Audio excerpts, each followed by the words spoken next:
السلام علیکم، میرا نام نیہا بانو ہے اور میں ہمارے پیغمبر اسٹوریز آپ لوگ کے ساتھ شیئر کرنے جا رہی ہوں۔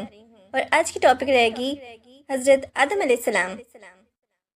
حضرت آدم علیہ السلام سب سے پہلے انسان ہیں جن کو اللہ تعالیٰ نے دنیا میں بھیجا، اور سب سے پہلے نبی آپ ہیں۔ آپ ہی کی اولاد ساری دنیا میں پھیلی۔ آپ کا ذکر قرآن پاک میں 19 بار آیا ہے۔ جب اللہ تعالیٰ نے دنیا کو آباد کرنے کا ارادہ کیا تو اس نے فرشتوں سے کہا، میں دنیا میں اپنا ایک نائب خلیفہ بنانا چاہتا ہوں۔ فرشتوں نے کہا، اے اللہ، تو دنیا میں ایسے شخص کو نائب بنانا چاہتا ہے جو خرابیاں کر کے اور خون کرتا پھرے۔ ہم تیری تعریف کرنے کے ساتھ تیری تسبیح اور پاکی بیان کرتے رہتے ہیں۔ اللہ تعالیٰ نے فرمایا، میں وہ باتیں جانتا ہوں جو تم نہیں جانتے۔ اللہ تعالیٰ نے حضرت آدم علیہ السلام کو سب چیزوں کے نام سکھا دیے، پھر ان کو فرشتوں کے سامنے کیا اور فرمایا، اگر تم سچے ہو تو مجھے ان کے نام بتاؤ۔ انہوں نے کہا کہ تو پاک ہے، جتنا علم تو نے ہم کو بخشا ہے اس کے سوا ہم کو کچھ نہیں معلوم۔ پھر اللہ تعالیٰ نے فرشتوں کو حکم دیا کہ تم آدم علیہ السلام کو سجدہ کرو، تو وہ سب سجدے میں گر پڑے، مگر شیطان نے سجدہ نہیں کیا۔ اس کا ذکر پہلے بھی آیا ہے۔ اللہ تعالیٰ نے حضرت آدم علیہ السلام کو کہا کہ تم اور تمہاری بیوی جنت میں رہو اور جہاں سے چاہو کھاؤ پیو، مگر ایک خاص درخت کے متعلق حضرت آدم علیہ السلام کو منع کر دیا کہ اس کے قریب بھی نہ جانا، ورنہ تم بھی ظالموں میں سے ہو جاؤ گے۔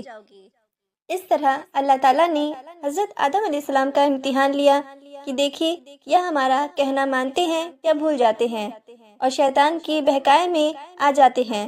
شیطان جو پہلے کی حضرت آدم علیہ السلام سے ناراض تھا کہ ان کی وجہ سے وہ اللہ تعالیٰ کے دربار سے نکلا اور خدا تعالیٰ کی لعنت اس پر ہوئی، اور اس نے قسم کھائی تھی کہ میں حضرت آدم اور اس کی اولاد کو قیامت تک بہکاتا رہوں گا کہ اللہ تعالیٰ کا کہنا نہ مانے اور خوب برائیاں پھیلائے۔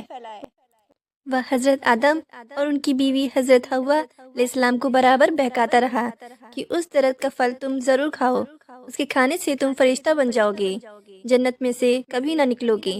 آخر ایک دن حضرت آدم علیہ السلام اور ان کی بیوی حضرت حوا بھول سے شیطان کے بہکائے میں آ گئے اور درخت کا پھل کھا لیا۔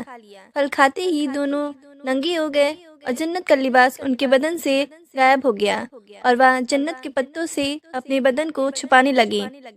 اللہ تعالیٰ نے حضرت آدم علیہ السلام سے کہا کہ ہم نے کہہ دیا تھا کہ اس درخت کے پاس بھی نہ جانا اور شیطان کے کہنے میں نہ آنا، وہ تمہارا دشمن ہے، تم اس کے کہنے میں آ گئے۔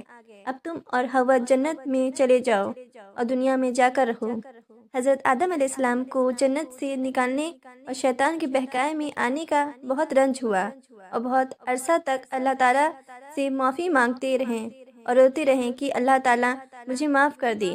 آخر اللہ تعالیٰ کو رحم آیا اور حضرت آدم علیہ السلام کو یہ دعا سکھائی کہ اے ہمارے رب، ہم نے اپنے اوپر ظلم کیا اور تو ہم پر رحم نہیں کرے گا تو ہم بڑا نقصان اٹھانے والوں میں سے ہو جائیں گے۔ تو حضرت آدم علیہ السلام نے یہ دعا بہت گر گڑا کر مانگی، اور اللہ تعالیٰ تو بہت رحم کرنے والے ہیں۔ جب کوئی بندہ گناہ کر لیتا ہے اور سچے دل سے توبہ کر لیتا ہے کہ اے اللہ، یہ گناہ تو مجھ سے غلطی سے ہو گیا، آئندہ ایسا نہ کروں گا، تو وہ معاف کر دیتے ہیں۔ چنانچہ حضرت آدم علیہ السلام کو بھی اللہ تعالیٰ نے معاف کر دیا، اور پھر کہا کہ تم اور تمہاری اولاد دنیا میں رہو، اور یہ بات یاد رکھو کہ جب میری طرف سے کوئی نبی علیہ السلام میری ہدایت لے کر تمہارے پاس آئے تو تم اس کا کہنا ماننا، جو میرے بھیجے ہوئے نبیوں کا کہنا مانے گا اس کو پھر نہ کوئی خوف ہوگا اور نہ غم ہوگا، اور جو لوگ میرے نبیوں کی بات کو نہیں مانیں گے اور ہماری آیتوں کو جھٹلائیں گے اور دوزخ میں جائیں گے اور ہمیشہ اسی میں رہیں گے۔ اس کے بعد حضرت آدم علیہ السلام اور حضرت حوا علیہ السلام دنیا میں رہنے سہنے لگے، خوب جی لگا کر اللہ کی عبادت کرتے۔ ان کی بہت اولاد ہوئیں اور دنیا میں سب جگہ آباد ہوتی رہی۔ حضرت آدم علیہ السلام اپنی اولاد کو یہی بات بتاتے رہیں کہ تم کبھی شیطان کے بہکائے میں نہ آنا، وہ ہمارا دشمن ہے اور ہم کو بری باتیں کرنے کے لیے بہکاتا رہتا ہے۔